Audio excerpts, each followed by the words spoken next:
Sesudah menjalani perawatan di rumah sakit, dua anggota Sat Narkoba Polres Lahad, kawan Bribtu Anumerta Faras, ini sudah metu dari rumah sakit sama jalani perawatan di rumah.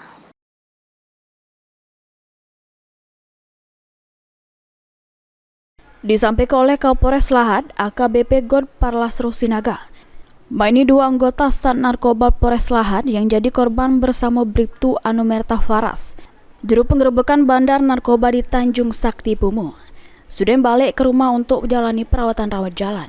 Mencegah kejadian yang sama, AKBP God sudah mengingatkan ke segala personil Polres Lahad untuk selalu berhati-hati pas menjalankan tugas juru proses penegakan hukum. Jajaran kami mengevaluasi untuk melakukan tindakan penegakan hukum untuk sesuai dengan SOP dan mempertimbangkan risiko. Nah, ini nanti kami evaluasi di mana salahnya untuk perbaikan ke depan.